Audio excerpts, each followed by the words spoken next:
नोएडा की एक real estate की कंपनी में नेहा पिछले 5 साल से काम कर रही थी। नेहा ने जब इस कंपनी को ज्वाइन किया था तब सिर्फ 16 लोग थे। पिछले 5 सालों में ही कंपनी ने जबरदस्त ग्रोथ किया था। अब यह कंपनी कई शहरों तक पहुंच चुकी थी।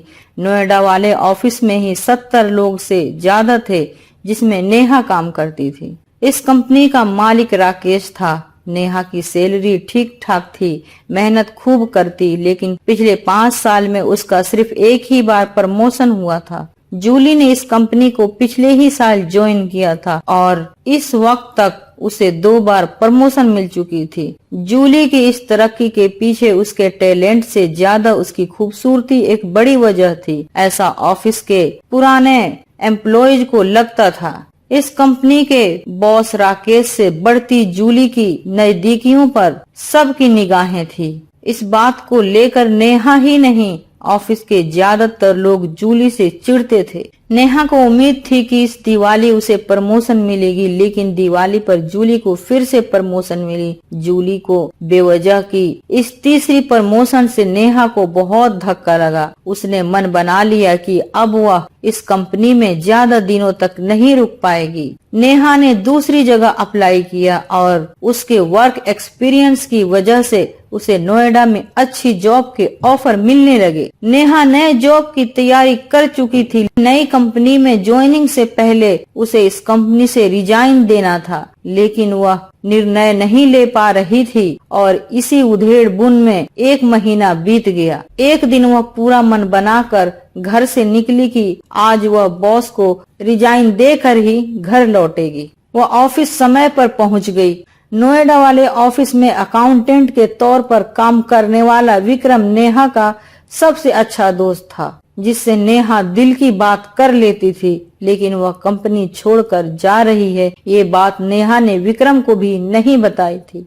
ऑफिस पहुंचकर नेहा केबिन की तरफ बढ़ी, तभी सामने विक्रम नजर आ गया। नेहा को देखते ही वो बोला, आज फिर से लेट? क्या बात है, सब ठीक ठाक तो है ना? असल में तुम नहीं आती हो तब तक काम में मेरा मन नहीं लगता। नेहा ने कहा, लाइन मारने के अलावा और कुछ करते हो इस ऑफिस में? अच्छा सुनो, मेरे केबिन में आओ, थोड़ा बात करनी है। कुछ ही देर में विक्रम नेहा के साथ उसके केबिन में था। नेहा ने कहा, मैं रिजाइन दे रही हूँ आज ही। विक्रम ने हैरानी का इजहार करते हुए नेहा से कहा, क्यों नेहा, तुम्हारी वजह से तो मैं भी यहाँ पर हूँ, ऐसा क्या हो गया? नेहा ने कहा, मुझे कई जगह से अच्छे ऑफर मिले हैं, इसीलिए छोड़ रही हूँ। मैंने अपना रेजिग्नेशन बॉस को मेल कर दिया है, बॉस के आने का इंतजार कर रही हूँ। आज यहाँ मेरा आखिरी दिन समझो। नेहा की बातों को सुनकर विक्रम बहुत उदास हो गया। उसने अपनी ओर से नेहा को समझाने की बहुत कोशिश की, लेकिन वह आखिरी फैसला कर चुकी थी।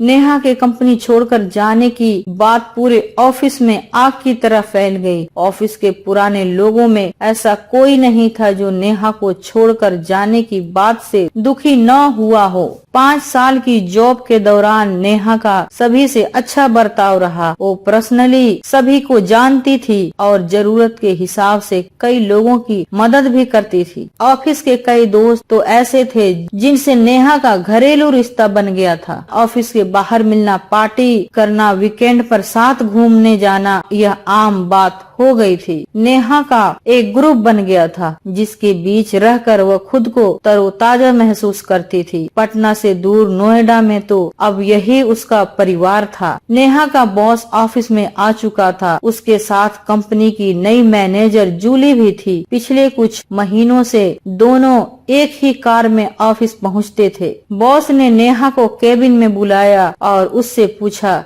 ये क्या है नेहा, तुम्हारा दिमाग तो ठीक है, क्यों रिजाइन दे रही हो? नेहा ने कहा, मैंने जिंदगी भर का ठेका नहीं ले रखा है सर, मुझे अच्छा ऑफर मिला है इसलिए जा रही हूँ। बॉस ने कहा, नेहा मैं तुम्हारी सैलरी बढ़ाने की सोच ही रहा था। बॉस की बात पूरी होने से पहले ही जूली वहाँ आ गई। Hello Neha ma'am. Neha Julie को इग्नोर करते हुए बॉस से बोली, बात सैलरी की नहीं है सर, बात ये है कि अब मेरा यहाँ दम घुटता है, इसलिए मैं यह कंपनी छोड़ना चाहती हूँ। नेहा की यह बात सुनकर बॉस कुछ कहता कि जूली बोल पड़ी, सर नेहा मैम का यहाँ दम घुटता है तो आप इन्हें क्यों रोक रहे हैं। जूली की बात नेहा को तीर की तरह लगी। वह गुस्से में बॉस से बोली, मैं जा रही हूँ, मेरे रेजिग्नेशन पर साइन कर मुझे मेल कर देना सर। नेहा बॉस के केबिन से बाहर निकली और सीधे अपने केबिन की ओर बढ़ गई। थोड़ी देर में विक्रम फिर से उसके केबिन में था। वो नेहा को गुस्से में देखकर समझ गया कि अब नेहा को कोई नहीं रोक सकता। विक्रम ने कहा, नेहा तुम्हें बेहतर ऑफर मिला है तो छोड़ दो यह कंपनी। तुम चली जाओगी तो मैं भी यह कंपनी छोड़ दूंगा। नेहा ऑफिस से बाहर निकली ही थी कि उसके फोन पर बॉस का फोन आ गया। वो बोला, मैंने तुम्हारी सैलरी डबल कर दी है और इस बार का प्रमोशन भी पक्का। अब कहीं जाने की सोचना भी मत, समझी। ऐसा करो कि 1-2 दिन की छुट्टी ले लो और आराम करो या किसी हिल स्टेशन से घूम आओ, मूड सही हो जाएगा तुम्हारा, तब ऑफिस आ जाना। नेहा ऑफिस से निकल चुकी थी, सीधा अपने फ्लैट पर पहुंची और लेट गई। डोरबेल की आवाज से आँख खुली, दरवाजा खुला तो सामने बॉस की बीवी रेणुका थी। नेहा ने उन्हें अंदर बुलाया और आने का कारण पूछा तो उन्होंने कहा, नेहा जूली और तुम्हारे बॉस की एक एक बात की खबर है। मुझे पता चला कि तुम कंपनी छोड़ रही हो तो मैं तुमसे मिलने चली आई। नेहा ने कहा, इस कंपनी में मैंने 5 साल दिए हैं, पौधे की तरह सींचा है मैंने इस कंपनी को, लेकिन बदले में मुझे क्या मिला। सैलरी मायने नहीं रखती, सैलरी से बड़ा आत्मसम्मान होता है रेणुका मैम। रेणुका बोली, तुम अपनी जगह बिल्कुल सही हो नेहा, मैं भी तुम्हारी जगह होती तो यही करती, लेकिन इस वक्त इस कंपनी में तुम्हारी जरूरत है,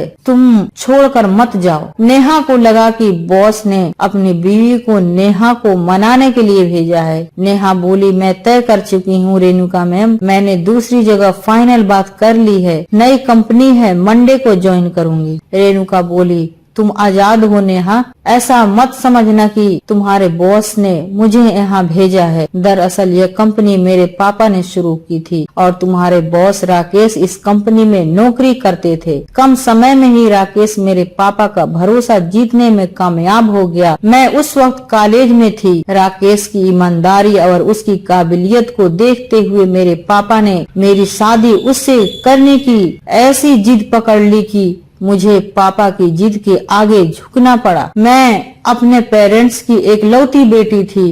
राकेश से मेरी शादी हो गई। शादी के कुछ ही समय बाद से पापा बीमार रहने लगे तो उन्होंने कंपनी को राकेश के हवाले कर दिया। 2 साल पहले पापा की मौत हो गई और राकेश पूरी कंपनी का मालिक बन गया। इस वक्त राकेश अपनी पूरी मनमानी करता है। मैं अपनी 2 बेटियों के साथ घर में रहती हूँ। वो मेरी दौलत का धौंस मुझ पर ही झाड़ता है, छोटी छोटी बातों पर हाथ उठा देता है। अब मुझे लगता है कि राकेश ने यह कंपनी हथियाने के लिए ही मुझसे शादी की। मैं उसे तलाक भी नहीं ले सकती क्योंकि उसके पास दौलत है। वो बड़े वकीलों को खरीद कर तलाक के बाद मुझे कुछ नहीं देगा। नोएडा, दिल्ली और गाजियाबाद में मेरे पापा की ढेरों प्रॉपर्टीज थी जिन पर इस वक्त राकेश का कब्जा है। रेणुका की बातों को गौर से सुन रही नेहा ने कहा, मैं आपकी क्या मदद कर सकती हूँ, बताइए। रेणुका ने कहा, तुम इस कंपनी को छोड़कर मत जाओ, मैं बस यही चाहती हूँ। नेहा बोली, मेरे न जाने से क्या होगा। रेणुका बोली, तुम पिछले 5 साल से हो। तुम ही ने कहा कि तुमने कंपनी को सींचा है। पौधे से पेड़ बनाने में तुम्हारी भी मेहनत है। तुम ईमानदार हो, समझदार हो और राकेश की हरकतों से भी तुम वाकिफ हो। तुम रहोगी तो मुझे हौसला मिलेगा और कंपनी में एक तुम ही हो जिस पर मैं भरोसा कर सकती हूँ, इसलिए तुम्हें यह सब बता रही हूँ। नेहा ने कहा, लेकिन इस मामले में मैं आपकी क्या मदद कर पाऊंगी। रेणुका बोली, मेरे पास 2 ही रास्ते हैं, या तो किसी तरह राकेश को सुधार दिया जाए या मैं उससे तलाक ले लूं और वो तलाक के साथ मेरी जायज हिस्सेदारी लौटा दे। इसके अलावा एक तीसरा रास्ता भी है जो मैं तुम्हें बाद में बताऊंगी। नेहा ने रेणुका को भरोसा दिलाया कि वह रेणुका की हर तरह से मदद करेगी। रेणुका चली गई। नेहा अपनी खिड़की से रेणुका को जाते हुए देख रही थी, जो अपनी महंगी कार से नेहा के पास आई थी। नेहा समझ नहीं पा रही थी कि रेणुका जी उससे क्या चाहती हैं।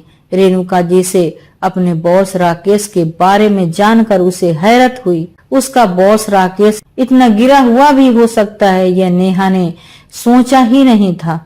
नेहा पिछले 5 साल से कंपनी में काम कर रही थी।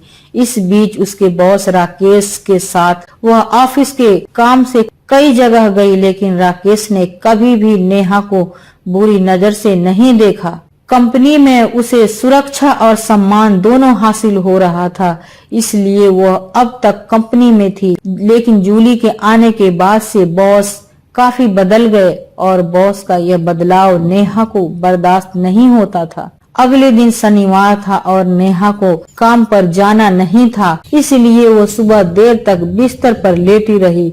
मोबाइल की घंटी बजी तो देखा कि बॉस का फोन था। न चाहते हुए भी नेहा ने फोन उठा लिया। बॉस ने कहा, नेहा थोड़ी देर के लिए ऑफिस में आओगी अभी? नेहा बोली, नहीं आ पाऊंगी।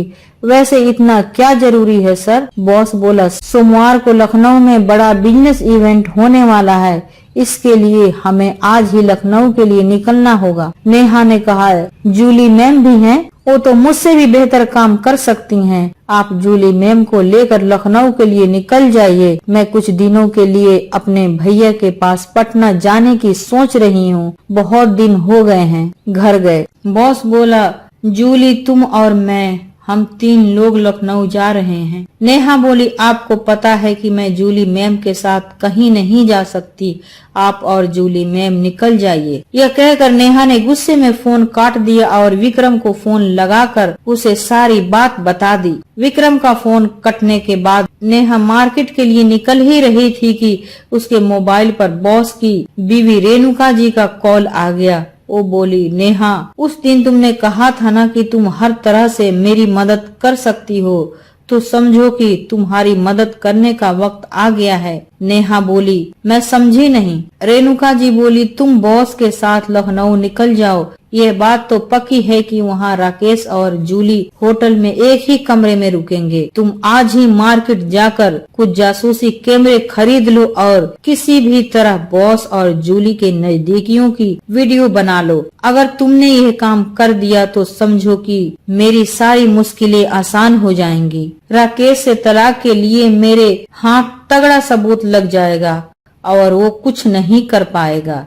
इस काम के लिए मैं तुम्हें मुंह मांगी रकम दूंगी। नेहा ने कहा, रेणुका जी, मुझे आपसे कोई रकम नहीं चाहिए। वैसे आपका आइडिया बुरा नहीं है।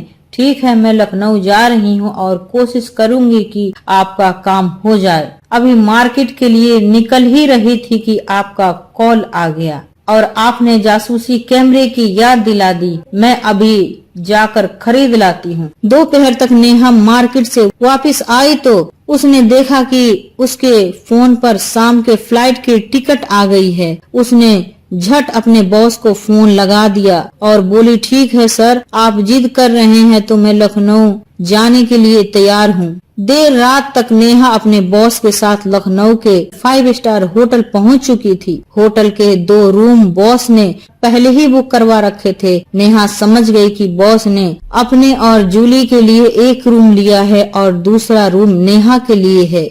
रिसेप्शन पर जाकर बॉस ने दोनों रूम की चाबियां हासिल की और एक चाबी नेहा को पकड़ाते हुए बॉस ने कहा, नेहा, ये लो रूम नंबर 122 की चाबियां।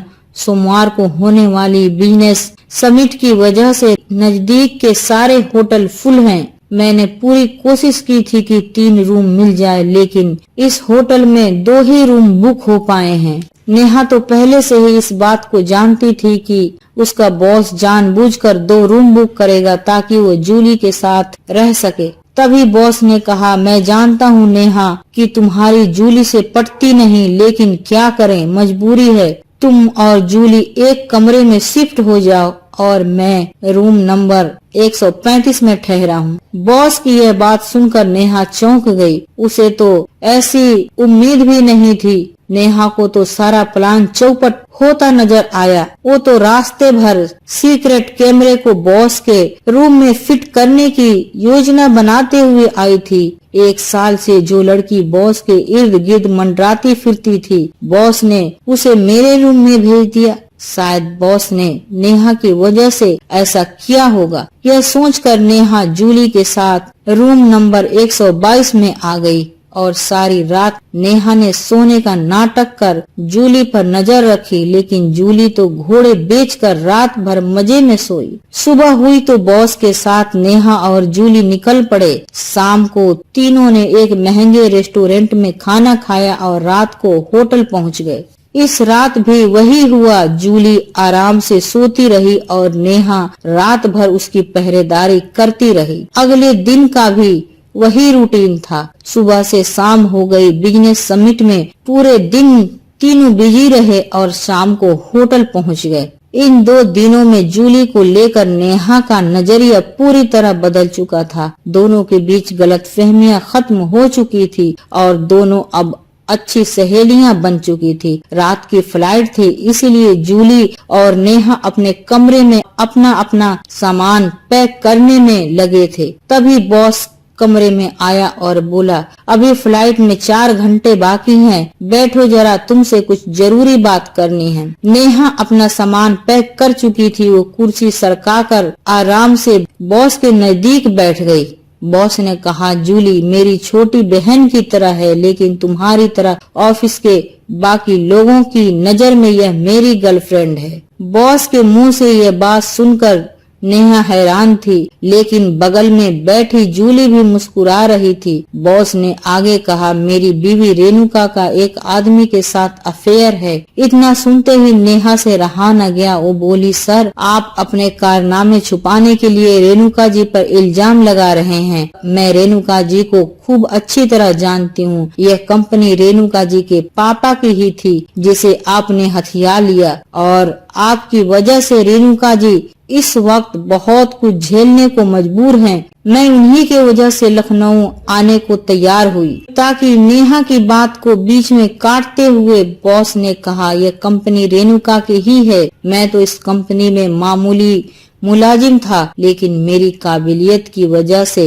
इस कंपनी को नई ऊंचाइयों तक ले गया। मेरी यही काबिलियत मेरे ससुर को पसंद आई और उन्होंने अपनी कंपनी के साथ साथ अपनी बेटी की जिम्मेदारी भी मुझे थमा दी। लेकिन मुझे बाद में पता चला कि रेणुका किसी और से प्यार करती है और उसने अपने पापा की जिद के आगे मजबूर होकर मुझसे शादी की। रेणुका से मेरी शादी के बाद मैंने रेणुका का दिल जीतने की भरसक कोशिशें की, लेकिन मैं कामयाब नहीं हो पाया। 2 साल पहले मेरे ससुर की मौत हुई। उनकी मौत के बाद से ही रेणुका तलाक के लिए मुझ पर दबाव बनाने लगी, लेकिन मैंने ऐसा नहीं किया और ना ही ऐसा करूँगा। अगर मैं रेणुका की बात मानकर उसे तलाक दे दूं तो वो बिल्कुल आजाद हो जाएगी और उसकी इस आजादी का फायदा उठाकर उसका आशिक रेणुका की ढेरों जायदाद हथिया लेगा। नेहा ने कहा, रेणुका जी का आशिक कौन है? बॉस ने जवाब दिया, नोएडा वाले ऑफिस का अकाउंटेंट विक्रम। बॉस के मुंह से यह सुनकर नेहा को बिजली सा करंट लगा। वो बोली, नहीं सर, आप बिना किसी सबूत के रेणुका और विक्रम पर इल्जाम लगा रहे हैं और उन दोनों के खिलाफ आप मेरा ब्रेन वॉश कर रहे हैं। मैं आपकी बकवास बातें अब और ज्यादा नहीं सुन सकती। मैं एयरपोर्ट के लिए निकल रही हूँ। बॉस ने कहा, देखो नेहा, मैं तुम्हारी हालत समझ सकता हूँ। मेरी आखिरी बात सुन लो। मेरे ससुर ने विक्रम को 3 साल पहले कंपनी में नौकरी दी थी। दरअसल ये रेणुका की प्लानिंग थी। रेणुका के कहने पर मेरे ससुर ने विक्रम को अकाउंट का काम सौंप दिया। तब से विक्रम कंपनी का अकाउंट संभाल रहा है, लेकिन इसके पीछे उसकी मंशा क्या है और वो अकाउंट में क्यों है, यह मैं और जूली अच्छी तरह जानते हैं। मैं चाहता तो उसे कब का नौकरी से निकाल देता, लेकिन रेणुका के मंसूबों पर पानी फिर जाएगा। मैं सही वक्त का इंतजार कर रहा हूँ। मेरे ससुर की मौत के बाद रेणुका के तेवर पूरी तरह बदल गए थे। वह पूरी रात गायब रहती। मेरा दोस्त एक प्राइवेट डिटेक्टिव एजेंसी चलाता है। मैंने उसकी मदद ली और कुछ दिनों बाद ही उसने पूरे सबूत के साथ रेणुका और विक्रम के इश्क की जानकारी मुझे दे दी। रेणुका तुम्हारे फ्लैट पर गई थी, यह मेरे डिटेक्टिव ने ही मुझे बताया था। जूली कॉलेज की समय की मेरी बेस्ट फ्रेंड है। 1 साल पहले यह मुझे मिली तो मैंने जूली से अपनी सारी परेशानियां साझा की और यह मेरी मदद के लिए तैयार हो गई। जूली भी जॉब की तलाश में थी तो मैंने जूली को अपनी सेक्रेटरी की तौर पर जॉब दे दी। प्लानिंग के तहत ऑफिस में हम दोनों ऐसा व्यवहार करते हैं ताकि रेणुका तक ये खबर पहुंच जाए कि मैं जूली के प्यार में पड़ गया हूँ। जब भी तुम विक्रम को फोन करती हो, विक्रम वो बातें रेणुका को बता देता है। बॉस ने अपने सूटकेस और मोबाइल में रखे कुछ सबूत नेहा को दिखाए, जिसे देखकर नेहा का दिमाग चकरा गया और वो सर पर हाथ रख कर बैठ गई। तभी जूली उसके सामने आकर बैठ गई और उसका हाथ अपने हाथों में लेकर बोली, नेहा, बॉस ये चाहते हैं कि तुम विक्रम से प्यार करने का नाटक करो। अगर वह तुम्हारे जाल में फंस गया तो रेणुका जी के सामने वह एक्सपोज हो जाएगा और रेणुका जी के दिमाग से विक्रम का भूत हमेशा के लिए उतर जाएगा। नेहा ने कहा, अगर ऐसा कुछ नहीं हो पाया, मतलब कि विक्रम मेरे झांसे में न फंस पाया तो? बॉस ने जवाब दिया, फिर यही होगा कि मैं रेणुका की तलाक वाली जिद पूरी कर दूंगा और कंपनी उसके हवाले कर यहाँ से हमेशा के लिए कहीं दूर चला जाऊंगा। नेहा दिल्ली एयरपोर्ट से अपने फ्लैट पर पहुंची तो सुबह के 4 बज रहे थे। बॉस और जूली अपने अपने घर जा चुके थे। नेहा बेड पर जाकर सो गई और सुबह देर तक सोई रही। फोन की घंटी के साथ ही वह जगी तो देखा कि रेणुका जी उसे बार बार कॉल कर रही थी। नेहा नींद में ही थी, इसीलिए वो फोन को साइलेंट मोड पर कर फिर से सो गई। दोपहर हुई तो उसकी आँख खुली। फ्रेश होकर थोड़ा ब्रेकफास्ट किया और रेणुका जी को कॉल लगाने की अभी सोच ही रही थी कि दरवाजे की घंटी बज उठी। नेहा ने दरवाजा खोला तो सामने रेणुका जी खड़ी थी। अंदर आकर रेणुका जी सोफे पर बैठी तो नेहा ने कहा, रेणुका जी, आपका शक सही था, लेकिन दोनों ने मुझ पर नजर रखी हुई थी, इसीलिए मैं सीक्रेट वाले मिशन में फेल हो गई। आप चिंता मत कीजिए, मैं कल सुबह ही ऑफिस पहुंचकर बॉस के केबिन में स्पाई कैमरा फिट कर दूंगी। नेहा रेणुका जी से बातचीत कर रही थी कि नेहा के फोन पर विक्रम का फोन आ गया। नेहा ने फोन को रेणुका मैम के चेहरे की आगे किया ताकि वो डिस्प्ले पर लिखे कॉलर के नाम को पढ़ ले और रेणुका मैम से बोली, मेरे बॉयफ्रेंड विक्रम का फोन है, बस 2 मिनट आप बैठिए, मैं अभी उसे निपटा कर आती हूँ। विक्रम नेहा का बॉयफ्रेंड है। यह देख और सुनकर रेणुका के चेहरे पर हवाइयाँ उड़ने लगी थी। उसे नेहा की बात पर बिल्कुल ही यकीन नहीं हो रहा था। कमरे में जाकर नेहा ने विक्रम से फोन पर बोला, मैं घर आ गई हूँ विक्रम। विक्रम बोला, नेहा कैसा रहा लखनऊ टूर? मुझे तो डर था कि कहीं तुम वहाँ जूली का मुंह न तोड़ डाला हो। नेहा बोली, नहीं विक्रम, दरअसल मैं तो अकेले अपने रूम में थी। जूली पूरे समय बॉस के साथ, इसलिए मुंह तोड़ने की नौबत ही न आई। खैर छोड़ो, मैं तुमसे एक जरूरी बात करना चाहती हूँ। विक्रम ने कहा, बोलो नेहा। नेहा बोली, विक्रम, मैं तुमसे प्यार करने लगी हूँ। यह बोलकर नेहा खामोश हो गई। विक्रम ने कहा, मैं भी तुमसे प्यार करता हूँ नेहा। नेहा ने कहा, लखनऊ से आई हूँ, तब से काफी थकी थकी महसूस कर रही हूँ और होटल के कमरे में मैंने बॉस और जूली को वैसी हालत में देख लिया था, तब से कुछ अच्छा नहीं लग रहा है। मैं फ्लैट पर अकेली हूँ, आकर मेरी थकान उतार दो विक्रम। नेहा ने जाल फेंका था, लेकिन नेहा को बिल्कुल भी उम्मीद नहीं थी नेहा के फेंके जाल में विक्रम इतनी जल्दी फंस जाएगा। विक्रम बोला, तुम्हारे मुंह से ऐसा सुनने के लिए मैं 3 साल से इंतजार कर रहा हूँ। मेरी जान, तुम सब्र रखो, मैं आधे घंटे में तुम्हारे पास पहुंच जाऊंगा। विक्रम का फोन कटते ही नेहा ड्राइंग रूम में दाखिल हुई, जहां रेणुका मैम बड़ी बेसब्री से नेहा का इंतजार कर रही थी। नेहा के ड्राइंग रूम में आते ही रेणुका ने पूछा, क्या वे विक्रम वही विक्रम है जो तुम्हारे ऑफिस में अकाउंटेंट है? नेहा ने कहा, हाँ, हम दोनों पिछले 10 साल से रिलेशन में हैं। यह फ्लैट मुझे विक्रम ने ही दिलाया है।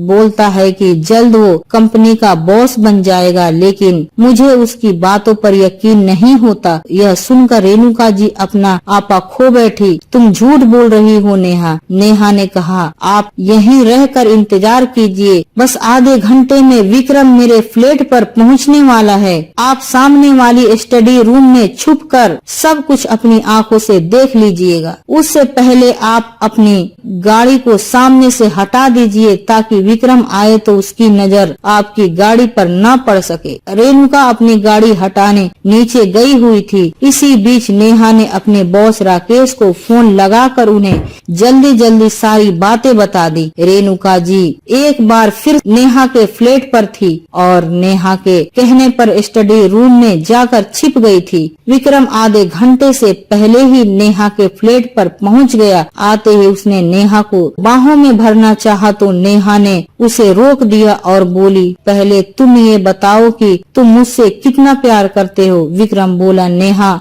मैं तुमसे इतना प्यार करता हूँ जितना मजनू ने लैला के साथ भी न किया था। यह कहकर विक्रम एक बार फिर नेहा को बाहों में भरने की कोशिश करने लगा। तभी नेहा बोली, तुम मेरे लिए क्या कर सकते हो बताओ। नेहा, तुम नहीं जानती, मैं जल्द इस कंपनी का मालिक बन जाऊंगा। नेहा ने कहा, कैसे? विक्रम ने बताया, कंपनी के बॉस राकेश और उसकी बीवी रेणुका का जल्द तलाक होने वाला है। दोनों के तलाक के बाद मैं रेणुका से शादी कर लूंगा और इस तरह रेणुका की पूरी जायदाद मेरे कब्जे में होगी और उस दौलत से हम दोनों ऐश करेंगे। विक्रम की यह बातें स्टडी रूम में छुप कर बैठी रेणुका सुन रही थी। वो अपने गुस्से को काबू न कर पाई और झट से विक्रम के सामने आकर खड़ी हो गई और किसी घायल शेरनी की तरह दहाड़ते हुए विक्रम पर टूट पड़ी। विक्रम के तो जैसे होश गुम हो गए थे।